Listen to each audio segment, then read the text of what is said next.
Hello, I'm Dr. Barrett. This video is for my patients only. If you've had a procedure by another physician, kind of hurts my feelings, but you should follow up with that physician and make sure you get your questions answered from that doctor specifically. If you're having a medical emergency, please make sure you dial 911 or go to the nearest emergency room. Congratulations, you've either just had a liposuction procedure by us or about to get a liposuction procedure, and it's gonna look great. Stay tuned for this video. We're gonna go over all the important information that you need to know, so get ready and take some notes. It's important to stay hydrated after your liposuction procedure, especially if you've had a lot of liposuction done. The main reason why is your body loses a lot of fluid internally, and you need to compensate for that with additional fluid intake that includes electrolytes. So things like bone broth and soups are ideal for this. Let's talk about the medications after your procedure. First thing you want to do is make sure you take off that patch behind your ear when you get home. Don't rub your eyes after that because it can dilate your vision. If you do have blurry vision, it's most likely because of that patch, so let's get that off and get that out of your system. If you're having pain, CBD and magnesium is the way to go. Take 2 magnesium as soon as you get home. Take a full dropper of CBD and let it sit underneath your tongue for 20 seconds. You can do this up to 4 times a day. You can also take Tylenol or ibuprofen. It's important not to take too much Tylenol, especially combined with the narcotic pain medication. Only take the narcotic pain medication as a last resort. We have additional pain medication modalities such as the CBD balm, which is great to rub on the particular area, and red light therapy. If you're having nausea, take Zofran. That's a tiny dissolvable tablet you stick underneath your tongue. Colace, take 1 pill twice a day. That's to help prevent constipation, and you can stop taking that as soon as you have your first bowel movement. Make sure you take your antibiotics 4 times a day. If you have a penicillin allergy, make sure that you take the clindamycin 3 times a day. After surgery, it's normal to feel swollen. Most likely you'll have some type of compression garment.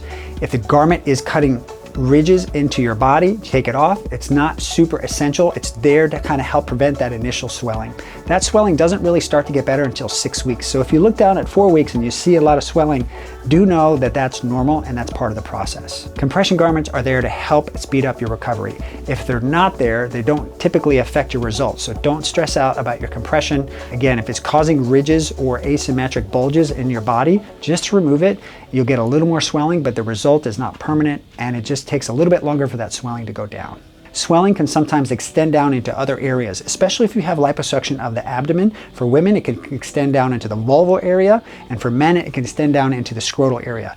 If that happens for you, we recommend supportive underwear. Men, tighty-whities; women, supportive undergarments to keep that compressed slightly, or even Spanx to keep that area compressed slightly so that it doesn't get a lot of swelling from the upper areas of your body in your liposuction result. It's also common to see bruising extend down the body into the legs. You might look at your leg and see a bruise there, but we didn't do liposuction there. If that happens, it's normal. The bruising from different parts of the body extends down to the extremities, and that's normal. If you see differential swelling in one leg versus the other, that's significant. That could be a sign of a blood clot. That's something you want to give us a call about immediately, or contact your doctor or go to the urgent care to rule out a blood clot in your leg. It's 100% expected to have numbness in any area that we do liposuction. That numbness can last up to 6 months. Do note that swelling can continue and is expected to continue until your final result 6 months later, and sometimes up to a year. It is normal to have drainage from your liposuction access sites. Make sure that your first night and second night of sleeping that you have towels down on your bed so that you can absorb some of that extra fluid. If it's clear, slightly red fluid, that is normal egress of fluid from your body, and it's nothing to be concerned about. And it can happen on one side or both sides. You can take a shower 24 hours after your operation. You don't need to, but if you want to, you can. But do not get into any standing water, hot tub, bathtub, jacuzzi, and swimming. It's important to let your body heal after your surgery. Okay, having anxious thoughts and being nervous about your result are not going to help your body's stress level. It's important to do things that help calm you down, and meditate, maybe 10 to 20 minutes a day, will help calm things down for you. No alcohol consumption for 2 weeks after your surgery, and no smoking of any type for 6 weeks after your surgery. Gummies are okay. It's important you walk around after your surgery, okay? Be in bed for sleeping, but other than that, get up, move around. Movement helps you heal. Exercise can be resumed at week 2. Go slow. Ease back into your normal routine until you start to feel better and better each day. It's important to listen to your body. So even if it's been 2 weeks and you don't feel quite right to do something, listen to your body and take another day. You'll most likely have sutures on your incisions. Those typically come out at week 1 and week 2 if there's double layers.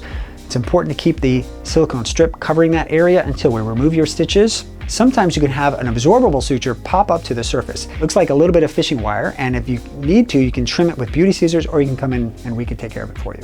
Specific considerations for neck liposuction. Make sure you wear your garment for a total of 3 days only. We don't need it longer than that, and sometimes if you wear it too much, you can get a little ridge right underneath your chin. After those 3 days, you can wear it nighttime only for 7 days. For neck liposuction, you'll have a tiny little dot underneath your chin. Make sure you use one of these silicone dots to keep that covered. Any liposuction of the neck can cause temporary weakness on the corner of your mouth. This typically gets better roughly 6 weeks from the time of operation. Don't worry, don't freak out. It's not permanent and it will come back. Make sure to do circular massage underneath your chin and on your neck to prevent firming of the skin twice a day starting at week 2. For liposuction of the arms, it's normal to have some numbness in the arms. We do recommend wearing compression sleeves that go down past the elbow. If you start to get numbness in the hands, it means the compression's too tight and just take it off. It's not a big deal. You can just keep your arms elevated on some extra pillows and it'll help bring that swelling down. If you had liposuction on your legs, there are stockings that you want to try to pull up all the way as much as you can. Try not to have the stockings cut off in the mid-thigh. And again, if it is, then just take them off. It's not 100% necessary. We have a unique recovery kit designed for liposuction. Things like before and after. These are the supplements I recommend before and after your liposuction procedure to optimize your healing and your results. My go-to for pain after liposuction procedure is CBD, magnesium, and Arnica. This is a CBD, I've designed it myself. It's super concentrated and very healthy for you. Take a full dropper underneath your tongue as soon as you get home. You can take up to 4 full dropperfuls underneath your tongue a day. All right, you want it to sit underneath your tongue, all right, so it gets absorbed more clearly into your body. And then we also have magnesium and Arnica. Okay, magnesium, take 2 of these right when you get home and 2 right before you go to bed. It helps with sleep and it helps calm down a lot of the pain sensations that you're having. Lastly, take 2 of the Arnica when you get home as well, and 2 of these every single day to help bring down your swelling and help manage pain.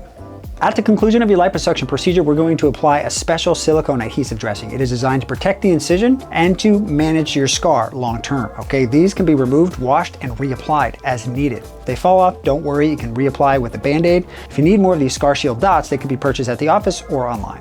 My little super secret for recovering faster from liposuction procedure is MassZymes. You take 3 to 4 of these with every meal. It helps break down the food better, so you absorb nutrients better, but also decreases inflammation in your body. MassZymes. It's important to replace your gut bacteria after the antibiotics that we give you. That's why I recommend MicroBiome Breakthrough to help reestablish that gut bacteria, to help reestablish that serotonin level in your body, which helps control your mood. This is a scar gel I recommend. It's called Skinuva. You want to massage it firmly into the incision, longitudinally into the incision. Okay, so don't go across your incision. Go along the length of your scar twice a day. All right, there's different options for pigment, pigment control as well, but Skinuva Scar is what we recommend for all of our scars. You want to do that twice a day in addition to silicone sheeting. So to help you recover after your surgery, I put together the essentials of all the supplies that you would need and then some. This makes a great first aid kit, even if you don't use everything that's in here, but chances are you might need something that's in here, and I put it all together for you. Everything from earplugs, ice packs, to gloves, gauze, stuff that you would need after a surgery, stuff that I would want, high quality stuff that we can get at a wholesale price, and we're able to put this in here for you so that you don't have to run to the store to get all these individual things to help you recover after your surgery. Barrett Recovery Kit. Some additional treatments are available to optimize your result after liposuction. Starting at week 2, you can start radiofrequency treatments like Venus Legacy, which we offer in our office to help tighten the skin of the areas that we did liposuction. Remember, liposuction removes fat, doesn't necessarily tighten the skin. So if that's a concern for yours, make sure you ask us about that particular option. Massage is important after surgery. You can do your own massages. We're circular massages twice a day in the affected areas for about 5 minutes, or you can also get lymphatic massages by a professional. These can help offload a lot of the swelling. You can start those at week 2, but just make sure you start gentle and gradually increase from there. Here are some situations where you should call the office or go to the nearest emergency room. If you're having significant pain, more so than previously, and it's not controlled by the pain medication, if you're having dramatic swelling on one side versus the other, if you have a lot of redness or purulent drainage coming out from an incision, if you have a high fever of 100.3 or greater, if you're having difficulty breathing or lightheadedness or you've passed out, if you haven't been able to keep any food or water down and you keep vomiting, if you haven't urinated 12 hours after your procedure, if you are bleeding significantly from a particular site, or you notice swelling and pain from a particular site that's getting worse. Congratulations on getting your procedure. If you have any other questions about your procedure and your recovery that you haven't gotten answered in this video, please feel free to give us a call at the office. And again, good luck on your healing journey. I'm excited to see you back in the office and see your results.